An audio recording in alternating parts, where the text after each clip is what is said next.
Hello and welcome back to PYQpedia. हम लोग revision through previous year question series कर रहे हैं 72वीं बीपीएससी प्रीलिम्स जो होने वाली है उसके लिए। और इसमें हम लोगों ने प्लान किया था कि subject wise previous year question करेंगे। सब्जेक्ट वाइज में हम लोगों ने बिहार स्पेशल के जितने क्वेश्चन थे वो हमने कर लिए हैं। इसके बाद हम लोगों ने साइंस की इसमें बिहार स्पेशल की 7 वीडियो थी। साइंस की मैंने एक ही वीडियो में आपको 56 टू 59 बीपीएससी से लेकर के 71वीं बीपीएससी तक की सभी क्वेश्चन किए हैं। इसमें आपको जो री एग्ज़ाम 2-3 बार हुई है उसको भी हमने कंसिडर किया है। तो इसमें टोटल 14 पेपर है। 14 पेपर में जितने भी बिहार स्पेशल के क्वेश्चन पूछे थे वो हमने किए थे। साइंस का तो एक ही वीडियो में हमने किया है। और हिस्ट्री की भी हमारी 7 वीडियो की प्लान थी, क्योंकि हमने हर वीडियो में 2 साल के पेपर आपको हिस्ट्री के पूछे हुए क्वेश्चन लिए थे। तो हिस्ट्री हम लोग का चल रहा था और हिस्ट्री में हम लोगों ने इससे पहले 6 वीडियो किए हैं और ये 7वां वीडियो और आखिरी वीडियो, जिसमें हम 70वीं बीपीएससी का एक री एग्ज़ाम वाली पेपर और 70वीं बीपीएससी का 71वीं बीपीएससी में जितने भी हिस्ट्री के क्वेश्चन पूछे हुए हैं वो हम लोग करेंगे। ये हमारी 14वीं लेक्चर है, जिसमें 7 लेक्चर बिहार स्पेशल के और 7 लेक्चर हिस्ट्री के, और साइंस का मैंने एक मैराथन कर दिया था जिसमें सारे क्वेश्चन थे। इसके बाद हम लोग देखेंगे कि और कौन से सब्जेक्ट हम लोग करना चाहिए, क्योंकि बिहार में अगर प्रीलिम्स की बात करें तो ये 3 बहुत ही इंपॉर्टेंट रखता है। Bihar special, science and history portion ये करेंगे। और ये जो वीडियोज़ है उसमें हम लोग 56 टू 59 बीपीएससी से 71वीं बीपीएससी तक के क्वेश्चन किए हैं। इसके अलावा हम लोग जो है सो बिहार बीपीएससी जितनी भी एग्जामिनेशन कंडक्ट कराती है उसके क्वेश्चन हम लोग करेंगे सॉल्व। इसके बाद जो हम लोग का आगे शेड्यूल है, and then after will see कि अगर history, polity, economy, geography and current affairs के कुछ क्वेश्चन अगर करने हो तो वो हम लोग करेंगे। ठीक है, तो चलिए हम लोग स्टार्ट करते हैं। पीडीएफ इसकी टेलीग्राम चैनल PYQ_pedia पे मिल जाएगी आपको। हाउएवर मेरी सजेशन है कि आप अपना नोट्स बनाएं, तभी फ़ायदा है। ठीक है, चलिए स्टार्ट करते हैं। पहला जो हमारा क्वेश्चन ये है, the oldest civilization in the world, विश्व की सबसे पुरानी सभ्यता कौन सी है? इजिप्टियन है, मेसोपोटामिया है, चाइनीज़ है और इंडस वैली सिविलाइजेशन है। तो ये है मेसोपोटामिया सिविलाइजेशन को माना जाता है कि विश्व की सबसे पुरानी सभ्यता है। 2 नदी है वहाँ पे आपको, टिग्रिस एंड ये यूफ्रेट्स। इस नदी के किनारे ये बसी हुई थी। अभी आज के समय में ये जो है कहाँ पे है? इराक में है। ठीक है, तो ये आपको मेसोपोटामिया इसकी आंसर है। अगला जो हमारा क्वेश्चन है कि पूछ रहा है कि which newspaper wrote the following about the possible future role of the Indian National Congress? Dash is the nucleus of future parliament of our country and will lead to the good of inconceivable magnitude for our countryman. कौन सी newspaper में आपको Indian National Congress में का future में क्या role होगा वो लिखा था कि यह जो इंडियन नेशनल कांग्रेस है वो हमारे देश का भावी फ्यूचर का ये पार्लियामेंट है हमारी कंट्री का, और ये जो देशवासियों के लिए, देशवासियों को भलाई की ओर ले जाएगा। ऐसा किसने लिखा था? द टाइम्स ऑफ इंडिया ने लिखा था, द इंडियन मिरर ने, द न्यूयॉर्क टाइम्स ने। तो ये है द इंडियन मिरर। ये आपको इंडियन मिरर जो है वो इनका जो ओपिनियन था वो नेशनलिस्ट ओपिनियन था, और इन्होंने इंडियन नेशनल कांग्रेस को जब फॉर्मेशन हुआ 1885 में तो प्रेज किया था, और उसमें इन्होंने लिखा है कि हम देख रहे हैं कि कांग्रेस जो है सो इंडिया के फ्यूचर पार्लियामेंट्री डेमोक्रेसी का फाउंडेशन है। ठीक है, ये ध्यान रखना। अगला हमारा जो क्वेश्चन है कि which of the following state was not annexed under the Lord Dalhousie doctrine of lapse में कौन सा? देखिए, लॉर्ड डलहौजी जो थे वो गवर्नर थे कब से कब तक? 1848 से 1856 तक। कुछ तो आप याद ही रखेंगे, जैसे करजन हो गया, डलहौजी हो गया, वेंटिक हो गया, जिस भी इंपॉर्टेंट है वो थोड़ा बहुत याद रखेंगे। तो इसमें पूछ रहा है कि डॉक्ट्रिन ऑफ लैप्स ये था कि अगर मान लीजिए कि किसी राजा है, अगर राजा डेथ कर जाता है विदाउट मेल हेयर, है ना, तो उसके किंगडम को एनेक्स्ट कर देंगे। तो ये था डॉक्ट्रिन ऑफ लैप्स, जो कि स्टार्ट किया था लॉर्ड डलहौजी ने। अब इसमें सबसे पहला जो आपको पहला स्टेट जो एनेक्स्ट हुआ था दैट इज़ सतारा। कभी कभी ये पूछता है ये भी क्रोनोलॉजी कि सबसे पहले कौन हुआ था, सो दैट इज़ द सतारा। 1848 में सबसे पहले एनेक्स किया गया था सतारा का। देन 17 के बाद जो है सो 17 के बाद जो है सो 1850 में आपको संबलपुर, सेकंड में संबलपुर था। इसके बाद ना एक उदयपुर था, उदयपुर, है ना, उदयपुर 1852 में आप ईस्वी भी याद रखेंगे, नहीं तो क्रोनोलॉजी याद रख सकते हैं, SSUNJA। उदयपुर के बाद आपको जो है सो 1853 में आपको नागपुर था। मतलब 1848 से 1856 तक ये रहे थे लॉर्ड डलहौजी।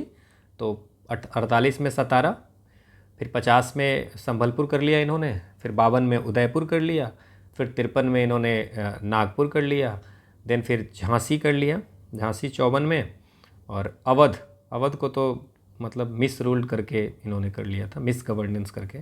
सो जयपुर ऐसा राज्य है जो इसमें डॉक्ट्रिन ऑफ लैप्स में नहीं आया था। कौन कौन से आया तो मैंने बता दिया, 6, सतारा, संबलपुर, उदयपुर, नागपुर, झांसी, अवध। अगला हमारा क्वेश्चन है कि 1901 ईस्वी में एक किताब निकली थी, पब्लिश हुई थी, उसका नाम है poverty and un British rule in India. ये किसने लिखी थी? तो ये लिखी थी दादा भाई नौरोजी ने। हमने बहुत बार इसको डिस्कशन किया है कि ब्रिटिश रूल का कारण मतलब गरीबी इंडिया में आई, ये इसके बारे में डिस्कस इसमें की हुई है। अगला हमारा जो क्वेश्चन है वो ये है कि fort William college eight Kolkata, Calcutta में एक कॉलेज की स्थापना होती है फोर्ट विलियम कॉलेज की, ये कब होती है और किस चीज़ के लिए होती है? सो फोर्ट विलियम कॉलेज जो इस्टेब्लिश होती है दैट इज इन 1800 में। नाउ किसके द्वारा होती है ये भी याद रखेंगे, लॉर्ड वेलेस्ली। तो वेलेस्ली के द्वारा स्टार्ट किए जाते हैं, और इसमें किसकी चीज़ के लिए है? Train Indian civil servant, train civil servant in Indian language में सिविल सर्वेंट को ट्रेन करना। तो पहले तो हो गया कि 1800 हो गया। ईस्ट इंडिया कंपनी के जो सिविल सर्वेंट होते थे तो उसको इंडियन लैंग्वेज के बारे में, इंडियन कस्टम, इंडियन लॉज, ये सब तो पता था नहीं। तो इंडिया को गवर्न करने के लिए इंडियन लैंग्वेज आना ज़रूरी है, इंडिया के लॉ कस्टम आना ज़रूरी है। इसीलिए वेलेस्ली ने क्या किया था कि फोर्ट विलियम कॉलेज की स्थापना किया थी कि train civil servants in Indian language. ठीक है। अगला हमारा क्वेश्चन है कि the script written on Ashoka pillar, Ashoka pillar पे जो स्क्रिप्ट लिखा हुआ है वो कौन से लैंग्वेज में है? पाली में, संस्कृत में, सामरी में और ब्राह्मी में। देखिए स्क्रिप्ट और लैंग्वेज प्राकृत जो होता है ना, प्राकृत लैंग्वेज है ना, प्राकृत लैंग्वेज होता है, और स्क्रिप्ट जो होता है ब्राह्मी स्क्रिप्ट होता है। अशोका के इंस्क्रिप्शंस में most of the pillar rock addicts जो है सो ब्राह्मी स्क्रिप्ट में लिखा हुआ है। और प्राकृत लैंग्वेज इसलिए यूज़ करते थे कि लोकल बोलचाल की भाषा होती थी जो समझ में लोगों को आए। अगला हमारा क्वेश्चन है the temple at Deogarh near Jhansi and the sculpture in the temple at Garhwa near Allahabad as important remains of.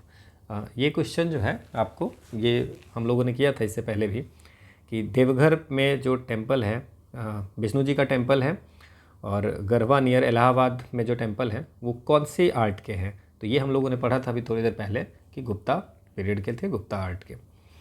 अगला क्वेश्चन है कि who become the president of Indian National Congress when Subhash Chandra Bose 1939 में क्या होता है?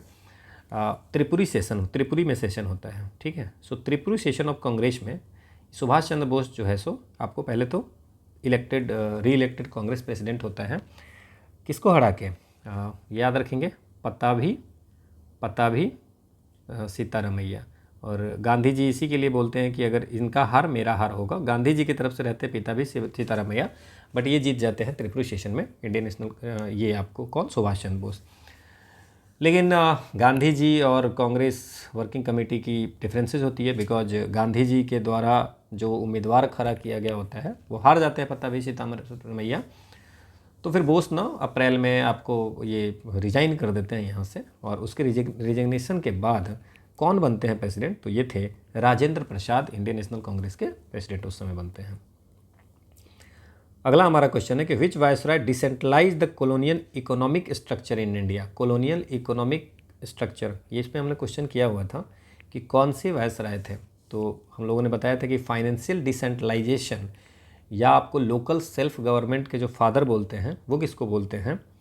देखिए एक चीज़ समझिए, लोकल सेल्फ गवर्नमेंट के फादर किसको बोलते हैं? Father of local self government that is the Ripon. और ये हमको इकोनॉमिक स्ट्रक्चर को, कॉलोनियल इकोनॉमिक स्ट्रक्चर को डिसेंट्रलाइज, तो 1870 में ये लॉर्ड मायो ने एक रिजोल्यूशन लाया था फाइनेंशियल डिसेंट्रलाइजेशन का। That is the first step 1870 में। ठीक है। अगला हमारा क्वेश्चन है कि वर्नाकुलर प्रेस एक्ट क्या अलाउ करता था? और वर्नाकुलर प्रेस एक्ट में क्या था एक्चुअली? दैट इज इन 1878 में आर्म्स एक्ट और वर्नाकुलर प्रेस एक्ट आया था, जिसको हम लोग गैगिंग एक्ट भी बोलते थे। ठीक है।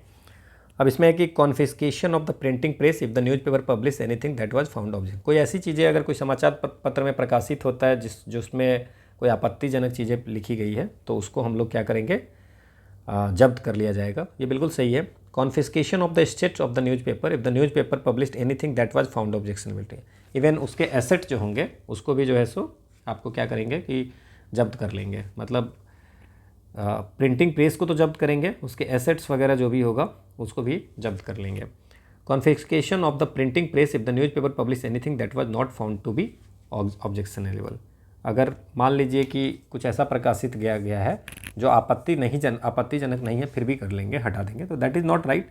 बस more than one is the right, ये A and B is right होगा।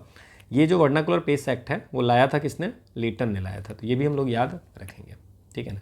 मतलब कि आप ब्रिटिश पॉलिसी ब्रिटिश के अगेंस्ट नहीं बोल सकते थे। अगला हमारा क्वेश्चन है कि ड्यूरिंग द दिल्ली सल्तनत द डिजिग्नेशन मुकद्दम और चौधरी, ये भी क्वेश्चन पूछा हुआ है पीछे, रिपीट कर गया क्या। ड्यूरिंग द दिल्ली सल्तनत द डिजिग्नेशन मुकद्दम और chaudhary was used for that is the village headman. ये हमने अभी किया था। अब 70th में अब दोनों सेम क्वेश्चन पूछ दिया था क्या, ये मुझे नहीं पता, मेरी पॉसिबिलिटी की रिपीटेड होगा। तारीख़ फ़िरोज़ शाही ये किसने लिखा है, मिन्हाज सिराज, इशामी, याहया सरहिंदी और शम्स सिराज अफ़ीफ़। तो मिन्हाज सिराज जो है इन्होंने, आपने पढ़ा होगा बिहार के स्पेशल में कि तवाक़त नशरी, ये तवाक़त नशरी जो किताब है वो मिन्हाज सिराज ने लिखा है। और याहया सरहिंदी जो लिखा है तारीख़ मुबारक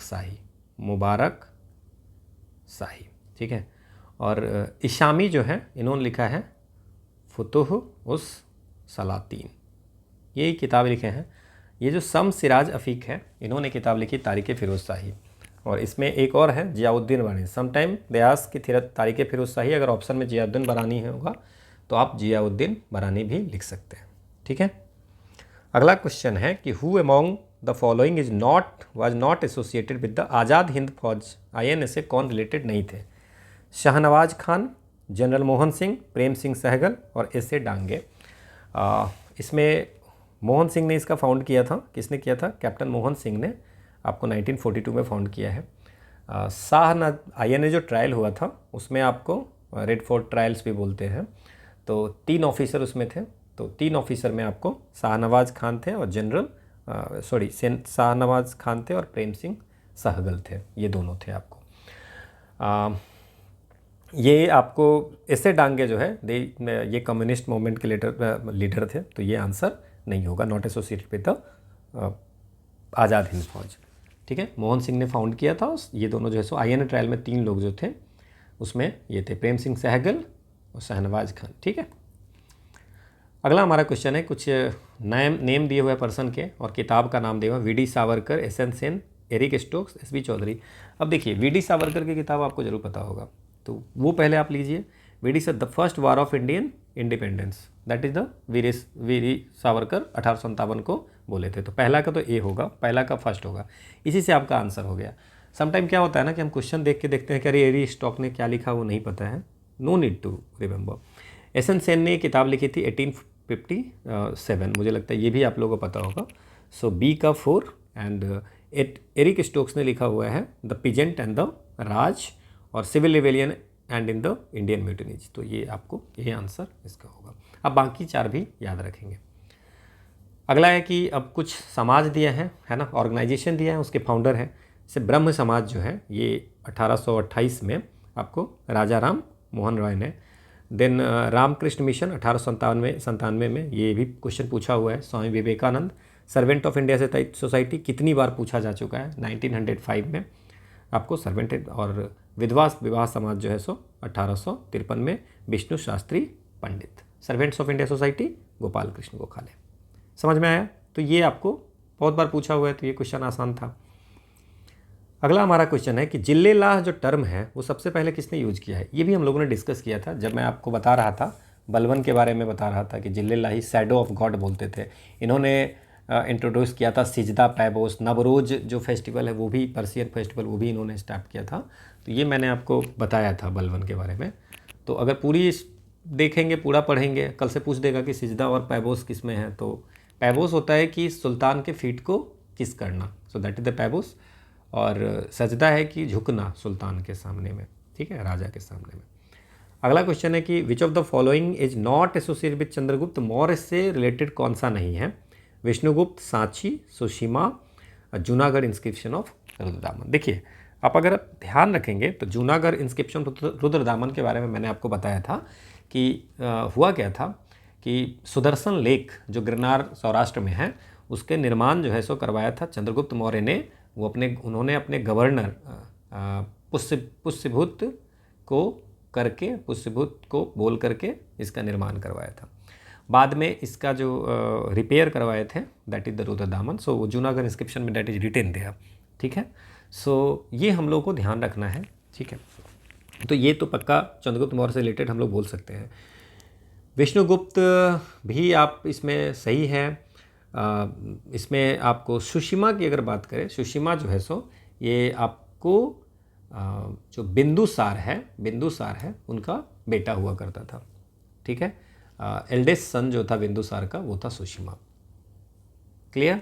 लेकिन हुआ क्या ना कि सुशिमा जो है सो मतलब अशोक के भाई थे, बट अशोक जो है सो उसको मार करके बाद में जो है सो बिंदुसार के बाद जो है सो अशोक आ गया। समझ में आया, ठीक है। ये ध्यान आपको रखना है, सुशिमा बिंदुसार का बेटा था।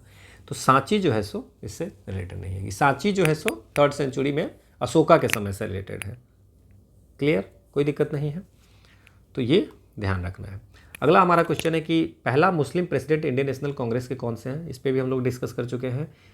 1887 में होती है सेशन मद्रास में, वहाँ पे कौन होते हैं? बदरुद्दीन तहलजी, ठीक है, first Muslim president of INC।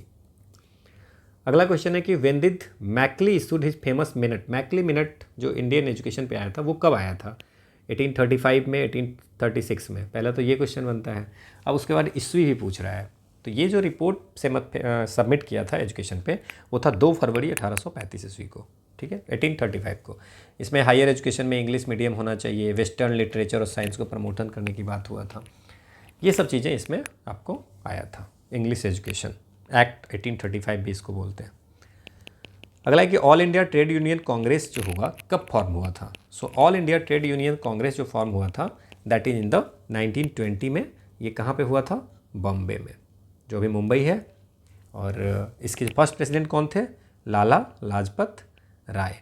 और जनरल सेक्रेटरी फर्स्ट कौन से? दोनों याद रखेंगे, जोशी, क्योंकि पूछा हुआ क्वेश्चन है ये, ठीक है। अगला है कि परमानेंट सेटलमेंट बंगाल में किसने स्टार्ट किया था? तो परमानेंट सेटलमेंट ये 1793 में स्टार्ट हुआ था लॉर्ड कॉर्नवालिस के। हॉट माइकल जी तो आपको पता है महलवारी सिस्टम है ना, बंगाल, बिहार और उड़ीसा में ये आपको प्रोमिनेंट था ये। अब पूछ रहा है कि कौन थे इसमें जो सेंट्रल लेजिस्लेटिव असेंबली में हार्मलेस बॉम्ब, मतलब उससे बस था, उनका मोटिव क्या था कि बहरे को सुनाना, किसी को मारना उनका ऑब्जेक्टिव नहीं था। और 2 बिल थे, एक थे पब्लिक सेफ्टी बिल और एक था ट्रेड डिस्प्यूट बिल। इसके अगेंस्ट में बहरे को सुनाना, make the dear deaf hear, किसी को मारने के उद्देश्य से नहीं बम फेंका गया था, ठीक है। और फेंकने के बाद उन लोगों ने नारा भी लगाया दैट इज इंकलाब जिंदाबाद। ये कब हुआ था? 8 अप्रैल 1929 को। भगत सिंह और बटुकेश्वर दत्त, कौन थे? भगत सिंह और बटुकेश्वर दत्त। इनको 23 मार्च 1931 को फांसी आपको भगत सिंह को दी गई थी। अगला हमारा क्वेश्चन है कि गुलामगिरी किताब जो है वो किसने लिखी है? तो गुलामगिरी किताब लिखी है ज्योतिबा राव फुले ने। अगला हमारा क्वेश्चन है, अब 1857 के विद्रोह में कौन कहाँ से थे? बेसिकली ये क्वेश्चन पूछ रहे हैं। कुंवर सिंह कहाँ से थे? ये जगदीशपुर से थे, बिहार में जगदीशपुर में से। बेगम हजरत महल जो थे वो लखनऊ से थे। तो ए का 3 एक ही में है, सो द आंसर इज दैट, ठीक है। खान बहादुर कहाँ के थे? बरेली के। देखो, अगर आपका एक क्वेश्चन हो भी जाए फिर भी पढ़ना चाहिए, because none of the above भी ऑप्शन में रहता है। मौलवी अहमदुल्ला जो है ये थे फैजाबाद से, ठीक है। मतलब पहला पढ़ते ही अगर आंसर हो जाए फिर भी पूरे क्वेश्चन पढ़ने चाहिए। क्वेश्चन है कि name the major city of Indus valley civilization that had trade with West Asia. पूछ रहा है कि कौन सी सिटी थी इंडस वैली सिविलाइजेशन की जिसका ट्रेड था वेस्ट एशिया के साथ में। वेस्ट एशिया के साथ में ट्रेड किसके साथ था? नाउ ये है आपको लोथल। लोथल कहाँ पे है? गुजरात में। इवन और गुजरात का एक ही है, तो यहाँ से वेस्ट एशिया का आपको ट्रेड, जो वेस्ट एशिया का ट्रेड यहाँ से था। ठीक है। रोपर की अगर बात करें तो ये है पंजाब में। तो ठीक है, तो ये पंजाब तो आंसर होना नहीं है। कालीबंगन है राजस्थान में। तो जब भी ट्रेड होगा वेस्ट एशिया के साथ में तो कोई पोर्ट वोर्ट वाली जगह पे होगा। मतलब सिंपल सा मैं बता रहा हूँ। सो the answer is that. Gujarat में एक और साइट है धोलावीरा। अगर हम बात करें लोथल में क्या मिला था? डॉकयार्ड मिला था। अच्छा, कालीबंगन में क्या मिला था? फायर अल्टार, अग्निकुंड मिला था एंड फ्लड फील्ड मिला है। ये भी पूछा हुआ है फ्लड फील्ड कहाँ मिला हुआ है और फ्लड टेराकोटा का लॉ कहाँ मिला है, हल टेराकोटा का कहाँ मिला है। Dholavira famous for the water management के लिए, वाटर मैनेजमेंट के लिए ये आपको फेमस है। ठीक है, तो ये हम लोग को इतनी चीज़ें ध्यान रखनी है। अगला हमारा क्वेश्चन है 1857 के विद्रोह को किसने कहा था first Indian war of independence? कितनी बार पूछा जा चुका है। ये है वी.डी. सावरकर ने। अगला हमारा क्वेश्चन है, कुछ ऑर्गेनाइजेशन दिया हुआ है और उसके फाउंडर पूछ रहे होंगे, जैसे इंडियन एसोसिएशन है, मद्रास महाजन सभा है, बॉम्बे प्रेसिडेंसी एसोसिएशन है, पूना सार्वजनिक सभा। देखिए वैसे कायदे से तो ये सारी आपको याद होनी चाहिए, लेकिन अगर एक आध भी याद है तो आप काम मतलब इसको सॉल्व कर सकते हो। जैसे पूना सार्वजनिक सभा 1870 में जो था वो एम.जी. रनाडे, जस्टिस रनाडे के द्वारा आपको बनाया गया था। ठीक है, सो डी का 3 है, डी का 3 2 में है। इसके बाद बॉम्बे प्रेसिडेंसी एसोसिएशन जो है सो 1885 में है, that is by the Firoz Shah Mehta, Dadabhai Naoroji और के.टी. तेलंग। सो दादा भाई नौरोजी इससे रिलेटेड हम लोग कर सकते हैं। So the answer should be C. Now Indian association 1876 में बना था और मद्रास महाजन सभा 1884 में। ठीक है, तो इंडियन एसोसिएशन सुरेंद्रनाथ बैनर्जी और मद्रास महाजन सभा वी.एम. वीर राघवाचार्य। इसमें ईस्वी भी याद रखना है ना। Which Indian language are accorded the status of classical language? Classical language कौन सी इंडियन लैंग्वेज को क्लासिकल लैंग्वेज का स्टेटस मिला है? नाउ कितने क्लासिकल लैंग्वेज है? टोटल 11 क्लासिकल लैंग्वेज है नाउ। ठीक है, अभी 2024 में देखिए सबसे पहला जो था दैट इज द तमिल। सबसे फर्स्ट जो क्लासिकल लैंग्वेज था 2004 में that is the Tamil. Tamil के बाद आया संस्कृत इन 2005। आपको लैंग्वेज पूरे याद रखने हैं। फिर आए तेलुगु 2008 में, तेलुगु को मिला एंड कन्नड़ को मिला, कन्नड़ 2008 में।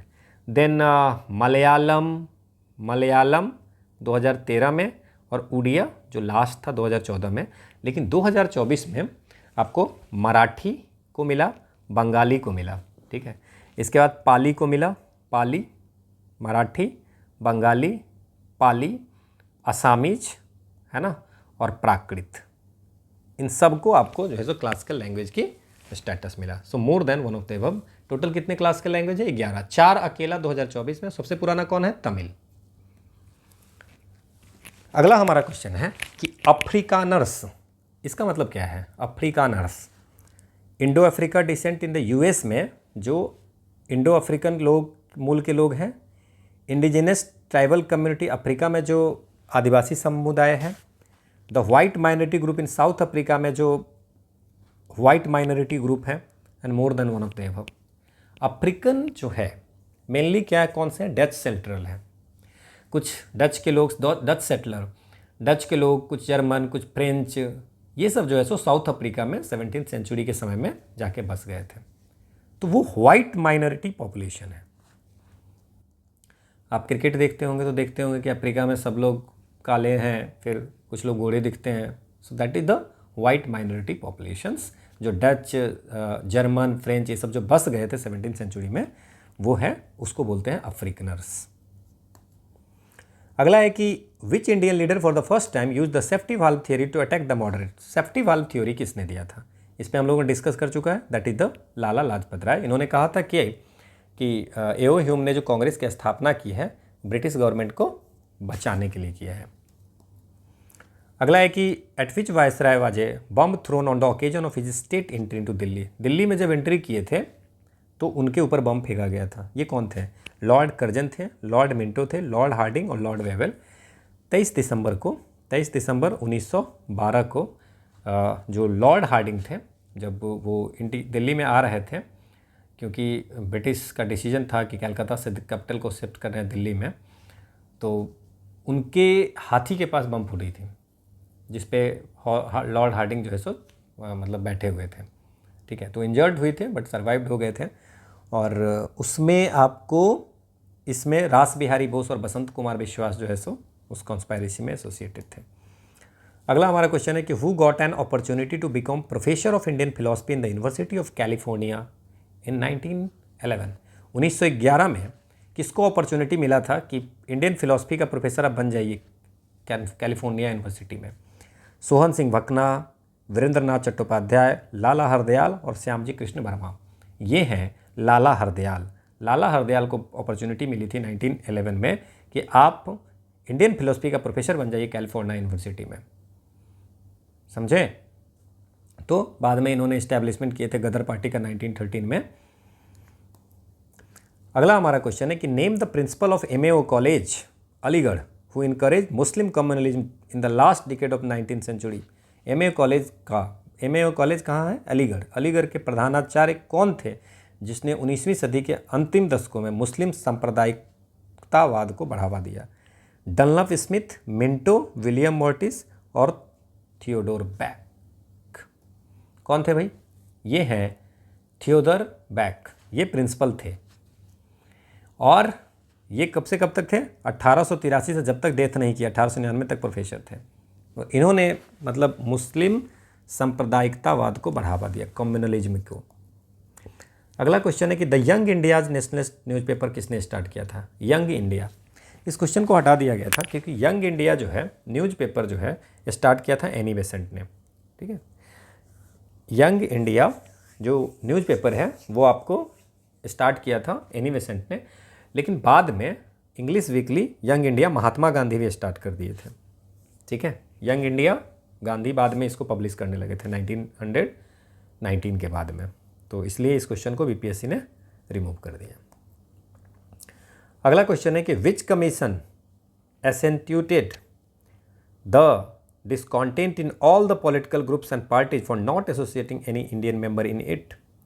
किस कमीशन ने सभी राजनीतिक समूहों और दलों के किसी भी भारतीय सदस्य को शामिल नहीं करने के कारण बेचैनी को बल मिला? कि कौन सा ऐसा कमीशन था जिसमें किसी को नहीं शामिल किया गया था? Welby commission, Cripps mission, Simon commission, cabinet mission. ये आपको पता होगा कि जो सबसे ज़्यादा तो 1927 में आपको ब्रिटिश गवर्नमेंट ने इंडियन स्टैट्यूटरी कमीशन बनाया। क्या बनाया? इंडियन स्टैट्यूटरी कमीशन, जिसको हम लोग साइमन कमीशन बोलते हैं, because Indian statutory commission is headed by the sir John Simon. ठीक है, अब इसमें ब्रिटिशर मेंबर था। अब इन लोगों का कहना था कि भाई तू हमारे लिए चीज़ें देख रहे हो और हमारे ही लोगों को मेंबर नहीं बनाया, तो इस कारण से साइमन गो बैक का नारा लगा था और बहुत ज़्यादा इश्यू हुई थी। अगला हमारा क्वेश्चन है कि who assume the command of Indian national army and gave famous battle cry चलो दिल्ली। किसने कहा था बताइए? रास बिहारी बोस ने, मोहन सिंह ने, शाहनवाज खान ने और सुभाष चंद्र बोस ने। इंडियन नेशनल आर्मी के जो कमांड है वो किसने? सुभाष चंद्र बोस ने उसका कमांड लिया, और जब लीडरशिप लिया तो उन्होंने कहा कि चलो दिल्ली, और इन्होंने तुम मुझे खून दो मैं तुझे आज़ादी दूंगा, जय हिंद, ये सब स्लोगन दिया था। तो आंसर क्या होगा? सुभाष चंद्र बोस। अगला क्वेश्चन है कि we shall either free India और die in that time, who said it. किसने कहा था कि या तो हम फ्री करेंगे नहीं तो मर जाएंगे उसमें, ठीक है, या अभियान में मर जाएंगे। So that is said by the Mahatma Gandhi. NCERT में लिखी हुई है, डू और डाई वाले में स्टेटमेंट, पूरी स्टेटमेंट लिखी है, उसमें डू और डाई भी है, और उसमें लिखा हुआ we shall either free India और डाई इन दैट अटेम्प्ट। 8 अगस्त को 1942 को जो भाषण दिए थे उसमें। और किसने कहा था कि डिवाइड एंड क्विट, बांटो और छोड़ो? एम.ए. अंसारी, एम.ए. जिन्ना, जवाहरलाल नेहरू, मोहम्मद इकबाल। ये है आपको क्विट इंडिया के समय में मोहम्मद अली जिन्ना ने आपको ये कहा था, कांग्रेस ने कहा था क्विट इंडिया, और मोहम्मद अली जिन्ना ने कहा कि ठीक है डिवाइड एंड क्विट। ठीक है, अगला हमारा क्वेश्चन है कि which act provided for the partition of India in 2 new dominion. कौन से एक्ट आपको इंडिया और पाकिस्तान 2 डोमिनियन में आपको पार्टीशन कराया? कौन से एक्ट के through? Government of India act 1919 नहीं, 1935, Indian independence act 1947 provide for the partition of British Indian into दो independent dominions, one is India, one is the Pakistan, and that act was passed by the British parliament in July 1947, जो 15 अगस्त 1947 से force में आया। अगला है कि कुछ places हैं एंशिएंट इंडिया का और आज के डेट में कौन से स्टेट में, ये आपसे पूछ रहा है। जैसे कर्ण सुवर्ण, पता नहीं है आपको, प्राग्ञ ज्योतिष नहीं पता, गिरनार ये पता होगा, ये सबको पता होना चाहिए। So Girnar is in the Gujarat. तो सी का 2 एक ही में है, तो आंसर ये हो गया। तो आप 3 चीज़ नहीं भी जानते हैं तब भी आंसर हो गया, लेकिन अब आपको जानना जरूरी है ना। जैसे कर्ण सुवर्ण है, that is in the West Bengal. ये शशांक किंग जो थे, शशांक किंग के कैपिटल हुआ करती थी। अभी मुर्शिदाबाद डिस्ट्रिक्ट जो वेस्ट बंगाल है वहाँ पे है, ठीक है। प्राग ज्योतिष जो है that is in the Assam. अब मान लीजिए अगली बार आपके गिरनार ना पूछा, यही तीनों पूछा, तो आपको पता तो होना चाहिए ना। That is the analysis of PYQ। प्राग ज्योतिषपुर, जैसे कामरूप जो एंशिएंट नाम आसाम का होता था, वहाँ पे एक प्राग ज्योतिषपुर भी हुआ करता था जो गुवाहाटी के भी आसपास में है। और प्रतिष्ठान that is in the Maharashtra. Satavahana dynasty का एंशिएंट कैपिटल होता था, जिसको भी महाराष्ट्र में पैठान बोलते हैं, ठीक है। अगला है कि which one of the following is not related to Rigvedic period से कौन रिलेटेड नहीं है। अब घोष है, गार्गी है, अपाला है और विश्ववारा है। नाउ इसमें अगर बात करें, घोष, अपाल और विश्ववारा, ये ऋषिका इसको बोलते थे। क्या बोलते थे? ऋषिका, फीमेल सीएस, है ना। और इसके जितने इसके हाइम है कहाँ पे? ऋग्वेद में, ठीक है। और ये लोग कंपोज भी हाइम करते थे, ठीक है। लेकिन गार्गी जो है वो लेटर वैदिक पीरियड की है, जब आपको ये बृहद्रनायक उपनिषद वगैरह जो उस समय के हैं, जैसे यज्ञवल्क्य के साथ में जो आपको ये हुआ था, फिलोसफिकल डिबेट हुआ था, उस समय ये पार्टिसिपेट किए थे। तो he is not related with the Rigvedic period, ये पोस्ट ऋग्वेदिक पीरियड की है। गार्गी, वाचिकनवी, यज्ञवल्क्य के साथ में आपको ये फिलोसफिकल डिबेट की थी। कुछ इवेंट है और उससे रिलेटेड कोई पर्सन है, जैसे चोला गंगम लेक। अब देखिए इसमें एक भी पता होगा तो आपका काम हो जाएगा। Appointment of dharma mahatma, assembly at Prayag, Sudarshan lake. अब बताइए सुदर्शन लेक किसने बनवाया था? चंद्रगुप्त मौर्य ने। मैंने कितनी बार बताया है? अब ये 71st BPSC का सब चल रहा है। अब आपको मैं दिखा रहा हूँ कि कैसे क्वेश्चन सॉल्व होता है। तो डी का 1 ये तो सबको पता होना चाहिए था, आंसर हो गया आपका। But there is no need to remember each and everything. Dhamma mahatma का जो है सो महामंत्र का जो ये किया था दैट इज अशोका। धर्म को, धम्मा को प्रोपगेट करने के लिए अशोका ने धर्म महामंत्र को किया था। Then assembly at Prayag, Kannauj, Harshvardhan, Prayag assembly, sorry Harshvardhan ने हर 5 साल में जो प्रयाग असेंबली करवाता था। समझ में आ गया? तो ये गंगा और चोल गंगम लेक जो है सो राजेंद्र। तो ऐसा जरूरी नहीं कि सारे ऑप्शन पता हो, एक आध ऑप्शन पता होने से भी क्वेश्चन हो जाता है।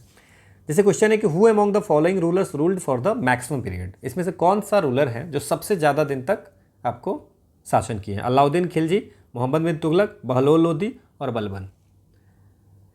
अलाउद्दीन खिलजी 20 साल तक, अब ये याद नहीं रखना है 20 साल तक, आप रट्टा मारो काम निकालो। मोहम्मद बिन तुगलक 26, सबसे ज़्यादा बहलोल लोदी 38 साल तक आपको शासन किए हैं और बलबन 21 साल तक। अगला हमारा क्वेश्चन है कि एंशिएंट इंडिया का कुछ डायनेस्टी दिया हुआ है, शुंग, मौर्य, कुषाण और कान्वा, और पूछ रहा है कि इसका बताए क्रोनोलॉजी में करिए। सो पहले तो मौर्य होगा, Maurya, Shunga dynasty, then Kanva, then Kushan. समझ में आ गया? अगला है कि which one of the following is not written by Tulsidas, इसमें से क्या नहीं लिखे हैं? गीतावली, विनय पत्रिका, कवितावली। कवितावली ये आपको गोस्वामी तुलसीदास ने लिखी है। Gitavali, Kavitavali, Vinay Patrika is also written by the Tulsidas. Sahitya Lahari जो है ना, ये आपको सूरदास के द्वारा लिखा गया है। कृष्ण भक्ति।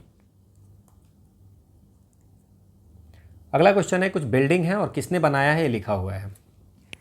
काबुली बाग मॉस्क, 2.5 दिन का झोपड़ा, इलाहाबाद फोर्ट, इमामुद्दौला का मकबरा। ना इमामुद्दौला का मकबरा जो बनवाया था ये नूरजहां अपने पिताजी के लिए बनवाया था। ठीक है, अपने पिताजी के लिए ने नूरजहां ने बनवाया था। तो डी का 2 है। देन 2.5 दिन का झोपड़ा जो बनवाया था वो कुतुबुद्दीन ऐबक ने। 2.5 दिन का झोपड़ा कुतुबुद्दीन ऐबक ने बनवाया था अजमेर में। ठीक है, सो बी का 1, डी का 2, बी का 1, डी का 2, so the answer is A. और काबुली बाग जो मॉस्क है that is made by the Babur ने बनवाया था। जब पहली बैटल ऑफ पानीपत होती है वहां पे इब्राहिम लोदी को हटा करके बाबर जब आता है तो उसको विक्ट्री के लिए ये आपको मॉस्क बनवाता है, मतलब उसको याद करने के लिए। और इलाहाबाद फोर्ट अकबर ने बनवाया था। ठीक है, समझ में आ गया। गंगा यमुना और सरस्वती के कन्फ्लुएंस पे आपको इलाहाबाद में बनवाया था इसने। अगला क्वेश्चन है, इसमें से कुछ पर्सन है और उस एसोसिएटेड बिट पूछ रहा है, जैसे कि जेम्स अगस्त हाइकी, दयानंद सरस्वती, रामास्वामी नाइकर और ज्योतिबा फुले। अच्छा, इसमें आपको पूछ रहा है कि कौन सा करेक्टली मैच नहीं है। सत्य शोधक समाज ज्योतिबा फुले तो आप लोगों को पता ही होगा, 100 बार हम लोगों ने किया कि महाराष्ट्र में 1873 में ही बनाया था ट्रूथ सीकर सोसाइटी। ठीक है, तो ये तो पता है कि डी सही है। अब दयानंद सरस्वती सत्यार्थ प्रकाश, ये भी आपको पता है 1875 में दयानंद सरस्वती ने आर्य समाज का फाउंड किया था। ठीक है, और सत्यार्थ प्रकाश किताब लिखी थी दयानंद सरस्वती ने। सर ये भी पता है। अब बताइए कि बी नहीं हो सकता, डी नहीं हो सकता। अब रामास्वामी नाइकर के बारे में बताइए। इसको ईवी रामास्वामी नाइकर, ये जस्टिस पार्टी जो साउथ इंडियन लिबरल फेडरेशन था, जिसको जस्टिस पार्टी बोलते थे, उसको फॉर्म किया था। ये भी सही है। जेम्स अगस्त हाइकी जो है, इन्होंने न्यूज़पेपर निकाला था बंगाली गजेट, इसमें फेमस है। अब 1780 में स्टार्ट हुआ था, ये भी आप लोग को पता होना चाहिए क्योंकि हाइकी जो है ना बहुत फेमस थे। First major printed newspaper published in India. और कैलकाता क्रॉनिकल जो है, कैलकाता क्रॉनिकल, ये तो बाद में 1786 ईस्वी में डैनुअल स्टुअर्ट ने स्टार्ट किया था। डैनुअल स्टुअर्ट ने।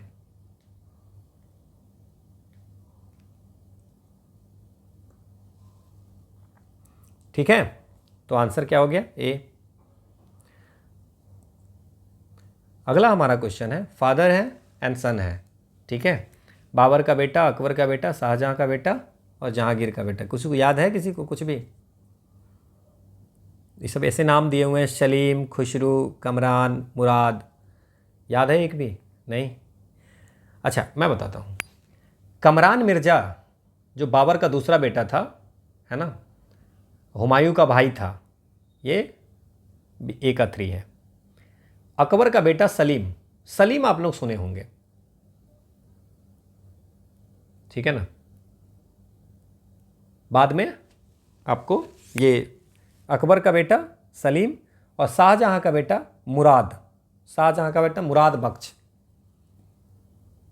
शाहजहां और मुमताज महल के बेटा कौन था? दैट इज द मुराद बख्श। इसकी भी कहानी है, बाद में पढ़ेंगे। जहांगीर का बेटा था खुसरू मिर्जा, जो अपने फादर के खिलाफ आपको जंग स्टार्ट कर दी थी। So answer should be the B. अगला है कि इनमें से कौन सा सुभाष चंद्र बोस के बारे में सही है? He was elected president of Indian National Congress in Tripuri session में 1938 में। त्रिपुरी सेशन नहीं था, ये था हरिपुरा सेशन था। 1939 के त्रिपुरी सेशन में भी ये इनको मिला था, बट बाद में अप्रैल में रिजाइन कर दिए, और रिजाइन करने के बाद कौन बने थे? राजेंद्र प्रसाद इनके जगह पे प्रेसिडेंट बने थे। पिता भी सीतारामैया जो गांधी जी के तरफ से लड़े थे, वो हार गए थे। पहला तो हो गया गलत, ऐसे ही गलत हो गया, है ना। ही एस्केप्ड फ्रॉम होम इंटर्नमेंट इन जनवरी 19, मतलब कि घर में नज़रबंदी किए गए थे, उनसे भाग गए जनवरी 1941 में। ये है। दूसरा, on October 21, 1940 AD he constituted the provincial government of India in Singapore. ठीक है, ये बिल्कुल सही है।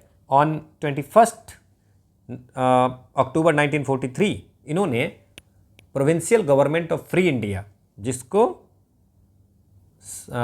आज़ाद हिंदी बोलते हैं, ये आपको वहाँ पे बनाए थे। Escape from home intermediate in January 1941, ये भी आपको 16 जनवरी सही है। ठीक है, अक्टूबर 21 को तो तीनों दोनों सही है क्या? ही escape from home entertainment in January 1941, बिल्कुल सही है कि हाउस रेस्ट से, बिल्कुल सही है। देन गलत क्या है? दोनों तो बी आंसर होना चाहिए। On October 21, 1943 AD he constituted the provincial government of free India, जिसको आज़ाद हिंद बोलते हैं। तो इसमें मतलब कि दो पूरी तरह से सही है और थोड़े से छूट गए, तो इसलिए बीपीएससी ने इस क्वेश्चन को हटा दिया था। ठीक है, अगला हमारा क्वेश्चन है, मॉडर्न इंडियन हिस्ट्री के कुछ इवेंट्स दिए हुए हैं और क्रोनोलॉजी में इसको बोल रहे हैं सजाने के लिए। बोलते हैं कि ट्रीटी ऑफ सलवाई कब हुआ था, बैटल ऑफ वांडीवास कब हुआ था, डेथ ऑफ टीपू सुल्तान कब हुआ था, डेथ सेंटेंस टू राजा नंद कुमार को कब लगा था। अच्छा, सलवाई की ट्रीटी 1782 ईस्वी में हुआ था, ब्रिटिश और मराठा के बीच में, ब्रिटिश एंड मराठा, जब ये हमने बात किया था। अब अगर पीवाईक्यू के एनालिसिस किया होता तो पता होता कि पहली जो एंग्लो मराठा वार हुआ था उसके बाद जो ट्रीटी सेटल हुई थी, that is the treaty of Salbai, ये हम डिस्कस किए थे। ठीक है, अब मेरी बात समझिए, बैटल ऑफ वांडीवास पे भी हम लोग डिस्कस किए हुए कि 1760 में आपको थर्ड कार्नेटिक वार इंडिया और फ्रांस के बीच में, ब्रिटिश फोर्स के हेड कौन थे? आयरकूट, ये आपको फ्रेंच फोर्स को हराते हैं। जो फ्रेंच फोर्स होते हैं वो किसके अंदर में होते हैं? लैली, कॉम्टे दे लैली, खत्म। ठीक है, समझ गए, 1782 1760। इसके बाद टीपू सुल्तान की डेथ जो होती है 1799 में होती है, फोर्थ एंग्लो मैसूर वार, सेरिंगपट्टम को बचाते बचाते ये 4 मई 1799 को टीपू सुल्तान की डेथ हो जाती है। अब राजा नंद कुमार की वाली ये कौन सी है? 1775 में है, 1775 में महाराजा नंद कुमार बंगाल के एक ऑफिशियल होते हैं। वो इल्ज़ाम लगाते हैं कि जो गवर्नर जनरल बंगाल का है वॉरेन हॉस्टिंग, वो ब्राइब ले रहा है। इस कारण से इनको फ्रॉजरी में कन्विक्टेड करके आपको फांसी पे चढ़ा देते हैं। इसको जुडिशियल मर्डर भी बोलते हैं, इस इंसिडेंट को judicial murder.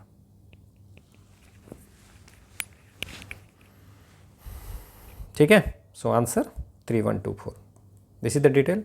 Okay, so this is all about for the history portion.